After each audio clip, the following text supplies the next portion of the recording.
What's up guys, CJ here, and welcome to a very special edition of our Game of Thrones coverage here on the Hybrid Network, as we're taking a little time to break down a theory I'm personally really intrigued by. The Game of Thrones fanbase is no stranger to fan theories. In fact, the massive, sprawling, multi-layered Song of Ice and Fire series might have more specific, unique theories than any other book saga before it.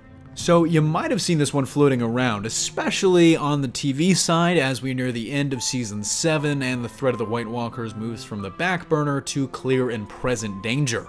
But I'll cut right to it. Is the Night's King really Bran Stark? This theory might sound absolutely ludicrous on the face of it, and believe me, I was right there with you when I first saw some of you guys mention it in the comments and some of the chatter around Twitter and Facebook. And I know what you're thinking. He couldn't be. We've seen the Night's King creation in that flashback sequence, and the same actor from that scene is the Night's King, literally, so it's pretty clearly not Bran. But as is the case with all fan theories, the answer is not nearly that simple. And this one in particular is especially complicated because of one thing and one thing only: Bran's ability to travel back in time with his visions and actually affect the past by warging into people and animals. No matter what Bran does or how powerful he is, time seems to exist in a closed loop in the world of Ice and Fire, and so Bran really can't change anything no matter what he does. Everything that has happened will always happen. Or in the words of the Three-Eyed Raven, the past is already written, the ink is dry. We also know that there's a consequence for Bran staying in the past too long. On two separate occasions, the Three-Eyed Raven mentions this, saying first, "It is beautiful beneath the sea, but if you stay too long, you drown," and later, literally I think in the next episode, "Stay too long where you don't belong, and you will never return." We've never seen the consequences of that firsthand though, despite it being mentioned several times by the Three-Eyed Raven and also by Jojen Reed. Diving right into the meat of the theory though, this one presupposes that essentially the White Walkers will break through the wall next episode or early next season and will wreak havoc on Westeros with no sign of stopping, making it as far south as King's Landing. In the wake of all this death and destruction, and despite his attempts to remain aloof as the Three-Eyed Raven, Bran feels like he's got to do something to try and stop this threat, and so he goes back in time.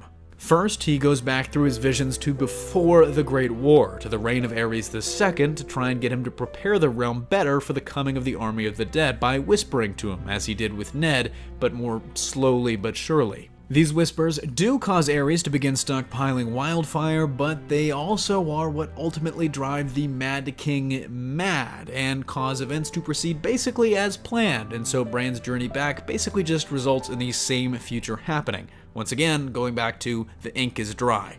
Next, Bran travels all the way back to the original War for the Dawn to try and figure out how the Army of the Dead was turned back the first time, or even just stop the Night's King there once and for all. But unfortunately, he fails again, although he does succeed in making true another prophecy. That prophecy is that Bran and Bran the Builder, the legendary constructor of the Wall in Winterfell, are one and the same, something that's at least hinted at a little bit in the text as passages point to the Builder being a great builder even as a child, somehow knowing how things are supposed to be built.